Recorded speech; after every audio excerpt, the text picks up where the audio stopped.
지금은 가치관의 전쟁 시대라 할 수 있습니다. 오늘 보게 되는 예수님께서 광야에서 시험을 받으신 이 말씀은 가치관의 전쟁 시대를 살고 있는 저희에게 아주 중요한 메시지 가르침을 준다 할 수 있겠습니다.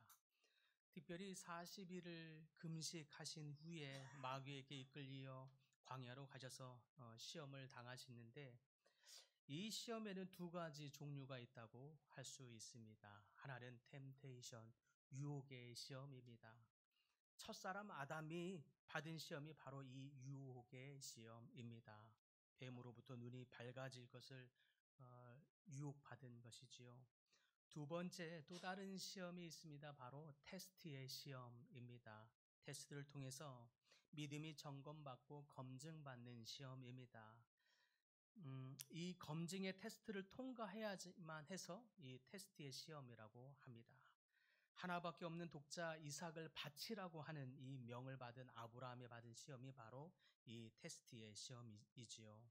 그래서 하나님은 아브라함에게 향하여 이제야 네가 나를 얼마나 경외하는지 내가 알았노라 라고 말씀하심으로써 아브라함의 마음의 중심에 하나님을 경외하는 마음이 얼마나 있는지를 검증하셨습니다. 그래서 이 시험을 테스트의 시험이라고 합니다. 본문에 나오는 예수님께서 광야에서 시험을 받으신 이 시험, 이것은 결과적으로는 모든 시험을 다 통과한 후에 하나님께서 온 인류와 천하 만민을 바라보면서 말씀하시죠. 보라, 이는 내 사랑하는 아들이요 내 기뻐하는 자라 라고 일컬음을 받습니다. 예수님께서 이 메시아이고 구원자이시라고 하는 사실을 온 천하 가운데 천명하십니다. 바로 이 광야의 시험 이후에, 사건 이후에 그러한 일을 하시죠. 그렇기 때문에 사실 이 시험은 굉장히 중요한 의미가 있는 시험이다 할 수 있겠습니다. 그렇다면 오늘 본문에 예수님께서 받은 이 시험은 무슨 시험입니까? 본문에 예수님께서는 사실 이 두 가지의 성격을 다 가지고 있는 시험을 받으셨습니다. 즉 유혹의 시험과 검증의 시험, 이 두 가지 의미를 다 가진 시험을 받으셨죠. 그래서 사실 예수님이 받은 시험은 더더욱 어려운 시험입니다. 그런 가운데서도 이 마귀가 예수님을 유혹하여 시험하는데 더 구체적인 의미를 살펴보면 가장 먼저는 이 시험에 의미가 있다면 그것은 가장 원초적이고 가장 기본적인 의미로서 당신의 굶주림을 채우라 라고 하는 의미입니다. 마태복음 4장 3절에 보면 시험하는 자가 예수께 나와서 이르되 네가 만일 하나님의 아들이여든 명하여 이 돌들로 떡덩이가 되게 하라 라고 합니다. 표면적으로 마귀는 인간의 가장 기본적인 욕구를 채우라고 하는 것으로 다가옵니다.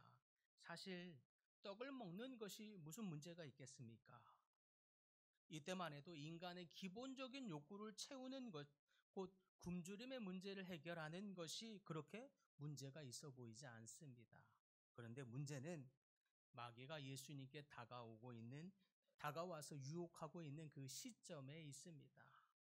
광야에서 40일을 아무것도 먹지 못하고 굶주려 있는 상태, 즉 가장 연약해진 상태라는 것입니다. 그때는 먹을 것 생각만 해도 침이 꼴깍 삼켜질 만한 그런 최고의 연약한 상태이죠. 마귀는 항상 우리에게 이렇게 우리가 연약해진 틈에 들어옵니다.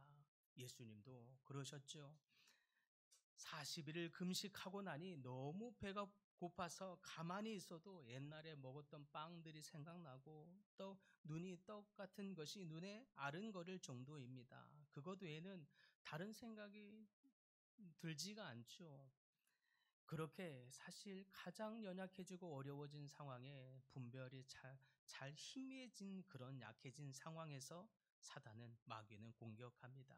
그런 그때 돌을 떡으로 바꾸어서 먹도록 유혹하는 이 시험, 인간의 가장 원초적이고 기본적인 먹고 사는 문제이지만 사실 더 나아가서 이 시험이 더 발전하게 될 거라고 하는, 더 큰 문제로 발전하게 될 거라고 하는 이 분별력마저 제대로 분별하지 못하도록 하는 연약한 상태일 때 마귀가 공격한다는 것입니다. 그런데 다른 것은 아무것도 보이지 않은 채로 오직 이것에게만 몰두하게 하여서 이것이 해결되지 않으면 죽을 것 같은 마음이 들게 하는 것이 바로 이런 마귀의 시험입니다. 그래서 사실은 이 돌을 떡덩이가 되게 하는 시험은 더 발전하는데요. 더 발전적인 의미로, 포괄적인 의미로 이제는 단지 먹을 거 하루 세 끼를 해결하는 정도에 넘어서서 의식주를 포함하는 더 포괄적인 시험이다라고 이해해야 합니다. 우리가 다이어트 할 때 보니까 운동을 하는 게 굉장히 중요한데 사실은 그것과 함께 반드시 식단 관리가 따라야 한다고 합니다. 이것이 되지 않으면 정말 어떤 다이어트를 해도 너무너무 어렵죠. 그래서 사실 다이어트는 정말 어려운 것입니다. 며칠 안 먹는 것은 힘들지만 그래도 좀 참을 수가 있어요. 그런데 매 끼니를 조금만 먹는 것은 되게 힘들더라고요. 그래서 사실 다이어트가 힘듭니다. 매 끼니를 조금씩만 먹어야 관리가 되는 거죠. 조금 더 지나쳤다 하면 금세 저처럼 얼굴이 붓습니다. 한 10년 전에 붓고 안 빠지고 있습니다. 지금까지. 너무 힘들어요. 근데 사실 이 떡을 먹는 문제가 바로 이와 같은 일입니다. 이 작은 떡을 먹는 것에서부터 시작해서 그것이 자꾸 더 발전합니다. 더 확장합니다. 그래서 나를 다이어트해서 나의 가치를 높이고자 하는 문제, 성형이라도 해서 내 가치, 존재감, 자존감을 더 높이고자 하는 문제, 내 자녀를 교육을 잘 시켜서 내 자녀도 그렇게 좋은 존재감을 갖게 하고자 하는 문제, 좋은 학교, 좋은 회사, 좋은 결혼을 시키고자 하는 문제, 좋은 집에 거주하고자 하는 문제, 이런 문제들로 작은 떡에서 출발해서 이런 욕구들로 더 발전한다는 데 있습니다. 우리는 사실 누구나 다 이런 포괄적인, 이런 기본적인 욕구를 해결하는 삶을 살고 있습니다. 그래서 어찌 보면 이런 욕구를 채우는 것들이 뭐가 문제냐라고 할 수 있습니다. 우리의 모든 경제 활동들이 어찌 보면 이런 기본 욕구를 채워가는 문제들, 그런 활동들을 하고 있기 때문에 그렇습니다. 그래서 이 문제는 굉장히 중요하면서 밀접한 연관성이 있지요. 그런데 문제는 작은 떡 하나에서 시작해서 우리의 전 삶이 이런 모든 욕구를 채우는 일들로 이루어졌기 때문에 사실 이 문제로 확장이 되면서 그 속에 담겨 있는 중요한 내적인 시험, 유혹이 있다는 데 있습니다. 그것이 무엇입니까? 그래서 돌을 떡덩이가 되게 하는 이 시험은 더 발전해서 그 속에 숨은 의미가 있는 것은 육체의 정욕을 추구하라 라고 하는 것이, 육체의 정욕을 채우라 라고 하는 시험으로 발전한다는데 이 시험이 어려운 것입니다. 이렇게 배고픈 상황에서 육체의 배고픔을 채우는 것은 인간의 기본 욕구와도 같은 것입니다. 그런데 그것이 발전한다고 했지요. 그것이 비단 먹는 문제에서만 발전하는 것이 아니라, 머무르는 것이 아니라 더 우리 삶의 모든 활동으로 발전하더니, 그래서 우리 모든 활동으로 발전한 영역에 있다 보면 결국에는 우리 인간의 정욕을 채우는 곳으로 나아가게 만듭니다. 그래서 어찌 보면, 어느 순간에 보면 육체의 정욕을 채우는 것이 이제 당연하게 여겨지는 세상에 와 있습니다. 적나라한 정욕을 채우는 것도 이제는 그건 어떠하리, 그런들 어떠하리라고 하는 이 시대에 와 있는 거죠. 그것이 사단이 기대하고 바라는 유혹의 시험입니다. 육체의 사랑과 정욕을 추구하는 것이 가장 정직한 것이냐 둔갑해버린 세상입니다. 사랑이 변화되었지요. 정욕을 채우는 삶을 살라 말합니다. 그래서 네가 만일 하나님의 아들이어든 돌덩이를 떡덩이가 되게 하라 라고 하는 이 의미 속에 가만히 보면, 저 속에 숨어있는 의미를 쳐다보면, 네가 만일 하나님의 자녀라면 너의 삶이 이렇게 가난하도록 내버려 둘 수 있겠니? 그게 하나님이겠니? 그게 그렇다면 하나님이 있는 거겠니? 라고 하는 생각이 들게 말합니다. 그래서 네가 정말 하나님의 사람이라면 너의 삶의 가난을 바꾸어서 너를 부유하도록 해야 하지 않겠냐? 라고 말합니다. 하나님을 어떻게 해서라도 닥달을 하든 무엇을 해서라도 요구를 강하게 해서라도 하나님이 너의 삶을 성공적으로 바꿔야 되지 않겠느냐 라고 하는 거죠. 그렇지 않다면 너가 정말 하나님이 사람이 맞겠냐? 하나님이 너가 자녀라면 너를 축복하는 것은 당연한 것이야. 너가 성공하는 것은 당연한 것이야.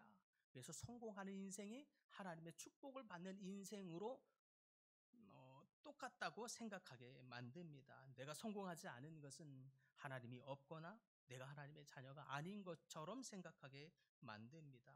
그래서 달콤한 떡으로 우리 삶에 항상 유혹하게 됩니다. 이를 통해서 그리스도인로 하여금 더 나아가서는 육체의 소욕, 육체의 만족을 채우며 추구하며 삶을 살게 만듭니다. 그러다 보면 어느 순간 내 삶의 지향점이 육체의 소욕을 추구하는 삶으로 바뀌어져 버리고 있습니다. 그러다 보면 우리가 믿고 있는 이 신앙마저도 다른 생각이 들어오죠. 종교? 결국에는 다 인간의 필요를 위해서 있는 거 아닌가? 라고 하는 생각마저 들게 됩니다. 그래서 우리가 가지고 있던 이 고귀한 믿음의 신앙이 한낱 육체의 정욕을 채우는 일로 전락해 버리고 만다라고 하는 것입니다. 이것이 바로 사단이 기대하고 바라는 이 떡에 대한 시험입니다. 우리 삶의 우선순위가 바뀌어져 버리게 만드는 시험이라는 뜻입니다. 또 돌을 떡덩이가 되게 하는 이 시험의 또 다른 의미로는 깊은 영적인 의미가 있는데 그것은 주도권의 시험이라는 뜻이 담겨 있습니다. 네가 만일 하나님의 아들이어든 이라고 말하면서 그러면 돌을 떡덩이가 되게 하라라고 말씀하는데 네가 만일 하나님의 아들이거든 그 아들이라고 하는 신성을 사용해서 저 돌들을 떡덩이가 되게 하라. 그럼으로써 너의 신분을 증명하라. 너의 하나님의 자녀됨을 증명하라. 너가 그리스도이심을 증명하라 라고 말합니다. 돌을 떡으로 바꾸는 일을 통해서 너가 정말 하나님의 아들인지 너가 정말 하나님의 구원자이며 그리스도인인지 그리스도이신지 증명해 보아라 라는 시험입니다. 마치 피조물이 조물주의 신성을 검증하려 드는 주객이 전도된 모습입니다. 하나님 위에 올라서서 검증하려 드는 교만함으로 주도권을 뒤바꾸는 행세를 합니다. 사탄이 마치 자기가 하나님인 양 사탄이 예수님을 시험하는 검증하는 형태입니다. 그런데 사실 우리 삶에도 이와 같은 일이 참 많이 있죠. 하나님 있습니까? 그러면 왜 내 삶에 복을 주시지 않습니까? 우리가 하나님을 조종하려 드는 것이 바로 이러한 시험의 형태인 것입니다. 실제로 내 삶에 우리의 삶에 돌을 떡덩이로 바꾸는 것 같은 이 은혜를 축복을 성공을 부귀 영화를 주시지 않으시면 하나님이 있기는 하는 것입니까? 라고 하는 원망이 들도록 저 속에서 스며드는 거죠. 그렇게 우리에게 사탄은 다가와 유혹하기를 내가 원하는 대학에 합격하지 못하면 하나님을 떠나버리는 일들이 종종 일어나는 것입니다. 내가 원하는 회사, 내가 원하는 것을 이루지 못하게 되면 종종 신앙마저 포기해버리는 일들이 일어나는 이유인 것입니다. 바로 사탄이 우리에게 다가와 유혹하는 이 유혹 때문입니다. 만물의 주인이신 하나님을 마치 내가 원하는 것을 이루어 줘야만 하는 분으로 전락시켜버리는 것입니다. 이것이 바로 사탄이 우리에게 다가와 유혹하며 시험하는 시험입니다. 이와 같은 시험에 우리가 항상 실패할 때의 그 순간을 보면 그 원인과 이유가 있는데 그것은 그런 순간에 잘 쳐다보면 우리 삶의 우선순위가 어느 순간 바뀌어져 있는 것을 보게 됩니다. 내 육체의 소용, 내 육체의 만족, 내 육체의 소망, 바램, 비전 이것을 채우는 것이 먼저 된 삶을 살고 있는 거지요. 심지어 내 육체의 소욕을 채우는 것을 우선하기 위해서 신앙쯤은 뒤로 물러나서 그 신앙을 나의 상황에 맞게 정당화하고 합리화하기도 합니다. 어떤 성도들은 하나님을 섬기는 것이 중요한 것을 압니다. 알지만 먹고 사는 문제, 주거의 문제, 나를 예쁘게 꾸며서 나의 자존감을 높이고자 하는 문제, 내 앞에 닥친 이 유혹의 시험을 우선적으로 여기게 됩니다. 떡 문제를 해결한 다음에 그때 하나님을 섬기면 되지 않겠습니까? 내가 정말로 간절하게 바랬던 이 육체의 소용, 내 소망, 그런 다음에 내가 교회 가서 섬겨도 되지 않겠습니까? 라고 하는 생각이 들게 만드는 거죠. 그러다 보면 어느 순간 하나님은 저 뒤편으로 물러나져 있습니다. 나아가 하나님의 말씀을 순종해야 되는 것을 잘 알지만, 그렇다고 목사님 너무 잘 몰라서, 지금 현실을 너무 잘 몰라서 하는 말씀인 것 같은데, 그 말씀대로 그대로 살았다가는 얼마나 큰 손해를 볼 수 있는 줄 아십니까?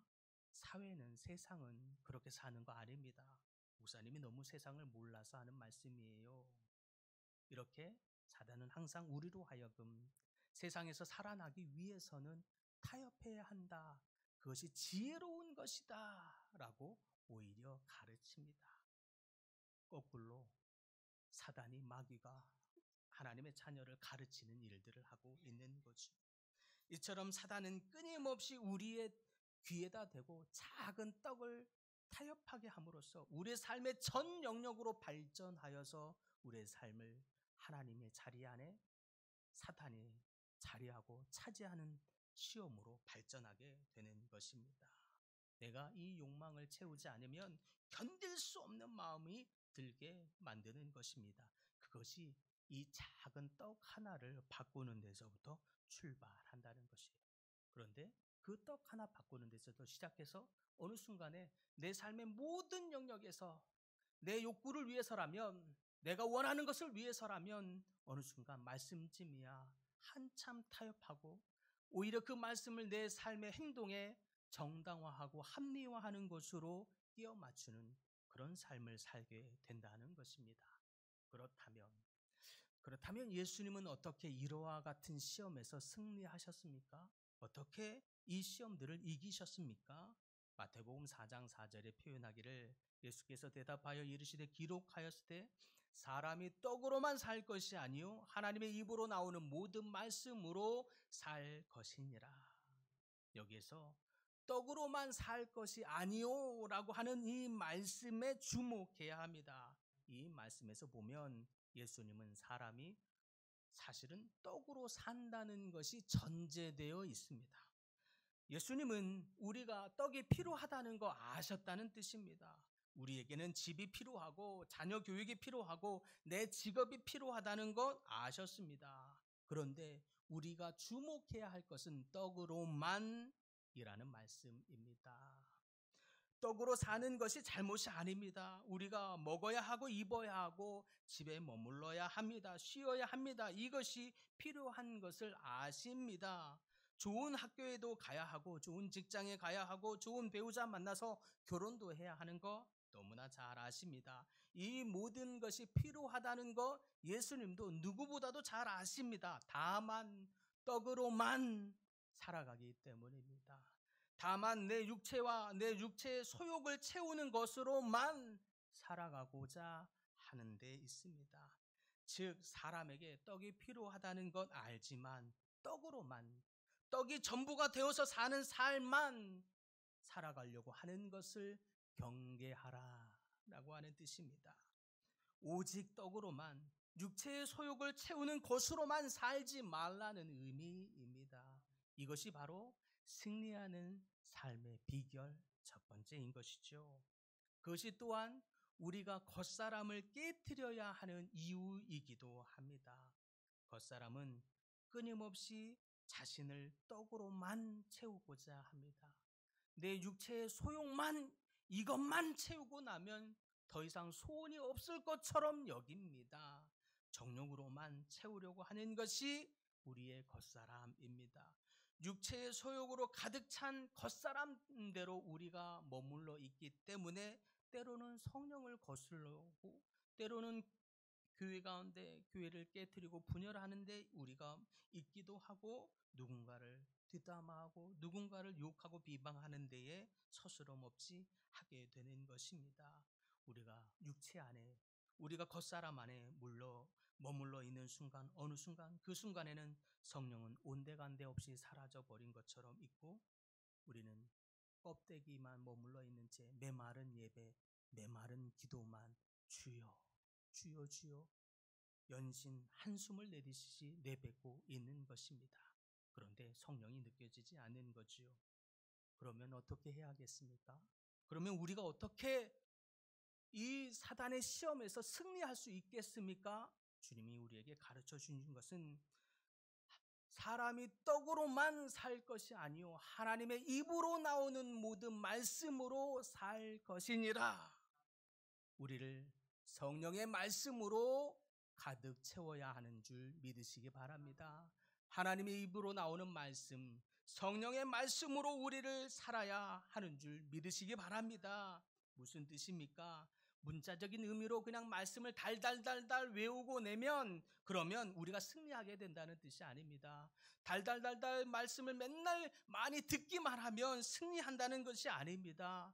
주님과의 교제 안에서 주님의 음성이 우리 속에 가득할 때 승리하게 되는 줄 믿으시기 바랍니다. 주님과의 친밀함 속에서 들려지는 그분의 마음, 그 따뜻한 음성, 그것이 우리 속을 녹이고 포근케 하고 우리를 소망케 하고 새롭게 하고 우리를 다시 일으키시는 그 하나님의 친밀한 음성이 우리 속에 가득할 때에 그것이 여러분의 삶을 사탄의 수많은 유혹 속에서도 능히 이기고 승리하게 하는 줄 믿으시기 바랍니다.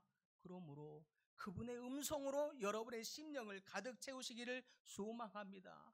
그분과의 교제, 하나님과의 따뜻한 교제에서 느껴지는 하나님의 따뜻한 그 음성이 여러분의 삶에 가득하기를 간절히 소망합니다. 그것이 여러분을 능히 이기게 할 줄 믿습니다. 마태복음 12장에 보면 7 귀신 들린 자의 이야기가 나옵니다. 거기에 보니까 더러운 귀신이 사람에게서 나갔을 때에 물 없는 곳으로 다니며 쉬기를 구하되 쉴 곳을 얻지 못하고 이에 이르되 내가 나온 내 집으로 돌아가리라 하고 와서 보니 그 집이 비고 청소되고 수리되었거늘 이에 가서 저보다 더 악한 귀신 7을 데리고 들어가서 거하니 그 사람의 나중 형편이 전보다 더욱 심하게 되느니라.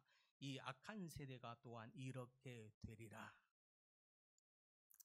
여기서 보니까 귀신이 어느 곳에 다닌다고 했습니까? 물 없는 곳. 귀신은 항상, 마귀는 항상 물 없는 곳에 있습니다.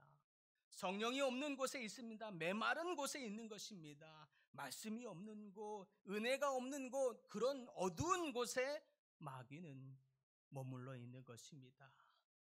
사탄은 항상 물 없는 곳으로 다니며 어두운 곳에 다니며 그 어두운 데 있는 사람들 가운데 들어가게 되는 것입니다. 그러므로 우리가 메마른 곳, 딱딱한 곳, 은혜가 없는 곳, 어두운 곳에 있을 것이 아니라 성령의 생명수가 넘치는 곳, 하나님의 말씀이 풍성한 곳, 하나님의 역사가 있는 곳, 하나님의 은혜가 넘치는 그곳에 머물러야 하는 줄 믿으시기 바랍니다. 소년에게 귀신이 들어온 이유도 그가 사막의 광야 메마른 곳에 죄가 가득한 곳에 머물러 있었기 때문입니다. 그러므로 귀신이 그 소년에게 들어가게 된 것입니다. 또 하나는 그가 청소되고 깨끗하게 했습니다. 그런데 그 집이 비어 있었습니다. 보니까 회개함으로 깨끗이 청소하고 수리했는데 귀신이 또 들어왔습니다. 왜입니까? 심지어 더 악한 7 귀신을 데리고 와서 그 형편을 저 이전보다 더 심하게 만들어 버렸다고 나옵니다. 왜 그렇습니까? 그 집이 깨끗하게 청소는 되어 있었으나 여전히 아직 비어 있는 까닭입니다. 귀신을 쫓아내고 청소했습니다. 무슨 뜻입니까?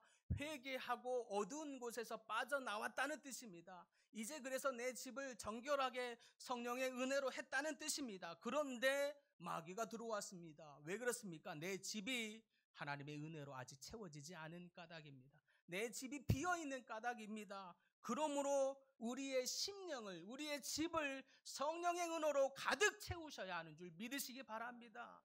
빈틈이 없이 마귀가 보아도 틈이 보이지 않을 만큼 하나님의 은혜로 여러분의 심령을 가득 채워야 하는 이유가 되는 줄 믿으시기 바랍니다. 우리의 심령이 비워있는 그곳에 사단이 들어오는 것이에요. 내 심령이 허해진 상태에 귀신이 마귀가 역사하는 것입니다. 그러므로 우리의 심령을 성령으로 가득 채우시길 바랍니다. 하나님의 은혜로 가득 채우시길 바랍니다. 하나님과의 친밀함 안에서 느껴지는 그분의 음성으로, 그분의 마음으로 여러분의 심령을 가득 채우시길 바랍니다. 그럴 때라야 우리가 능히 우리의 삶에 있는 수많은 마귀의 유혹 속에서 능히 이기게 되며 승리하게 될 줄 믿으시기 바랍니다. 사랑하는 성도 여러분, 행여 여러분의 삶에 메마른 곳에서 머물러 본 적 있으십니까? 어두운 곳에 나도 모르게 들어가 있어서 그 삶에서 주어지는 즐거움 속에 그냥 머물러 있는 적은 없으십니까? 그렇다면 얼른 돌이켜서 어두운 곳에서, 메마른 곳에서 빠져나오시길 바랍니다. 회개하고 돌이킴으로 빨리 메마른 곳에서 빠져나와야 합니다. 그것이 여러분이 살 길입니다. 우리가 메마른 곳에 머물러 있으면서 주여 주여 주여 찾는다 해도 메마른 곳에 잘 느껴지지 않는 이유입니다. 그러므로 빨리 돌이켜서 우리가 행여 우리의 삶에 우리의 심령을 메마르고 어두운 곳에, 광야 같은 곳에 머물러 있는 채로 있다면 빨리 돌이켜 그곳에서 빠져나오는 결단을 하시는 여러분들 되시길 간절히 소망합니다. 나아가서 여러분의 심령을 비워두시면 안 되는 것입니다. 여러분의 마음을 비워둔 채로, 깨끗하게 청소하고 회개했다고 비워둔 채로 놔두면 또 넘어진 적을 여러분 경험한 적이 없으십니까? 사단은 우리에게 돌이키고 회개하고 은혜는 받았으나, 그래서 우리의 심령은 하나님의 자녀로 깨끗하게 되었다고 여기나 여전히 우리의 마음을 빈 채로, 허망한 채로 가만히 내버려 두면 반드시 그곳에 사단이 다른 것을 더 들고 와서, 더 악한 것을 들고 와서 우리의 심령을 차지하려고 드는 것입니다. 그러므로 우리의 깨끗한 마음 안에 성령으로 가득 채우십시다. 하나님과의 친밀함으로 가득 채우십시다. 하나님의 따뜻한 마음으로 여러분의 심령을 가득 채워서 능히 사탄의 수많은 유혹에서 승리하시는 모든 성도님들 다 되시기를 간절히 축복합니다. 주님, 우리의 삶에 있는 수많은 유혹에서 우리가 얼마나 많이 넘어지고 자빠지며 또 상함을 입고 지치고 낭망하였는지요. 그러면서도 불구하고 우리가 돌이켜 회개는 하였으되 어찌 승리해야 되는지, 어떻게 일어나야 하는지 잘 모른 채 허우적거렸던 삶은 없었는지요. 돌아보게 하심을 믿습니다. 하나님, 우리의 삶의 행여 어두운 곳, 메마른 곳, 딱딱한 곳, 그런 곳에 우리가 머물러 있는 채로 있었다면 주님, 이 시간 돌이켜 어두운 곳에서 빠져나오기로 결단합니다. 메마른 곳에 머물러 있지 않기로 결단합니다. 어두운 곳에 머물러 살지 않기로 결단합니다. 주님, 그래서 회개하오니 우리의 심령을 성령의 보혈로 깨끗게 하여 주시옵소서. 다시 한번 주의 보혈로 깨끗하게 청소하시며 수리하여 주시옵소서. 더불어 우리의 심령의 깨끗한 마음 안에 빈 채로 있게 하지 마시고 성령의 충만함으로 가득 채워 주시옵소서. 하나님의 은혜로 가득 채워 주시옵소서. 하나님의 따뜻한 음성으로 가득 채워 주시옵소서. 주님의 능력의 말씀으로 가득 채움으로 말미암아 이 땅에 있어지는 수많은 유혹으로부터 능히 승리하는 모든 성도님들 다 되도록 축복하여 주시옵소서. 예수님의 이름으로 기도드립니다. 아멘.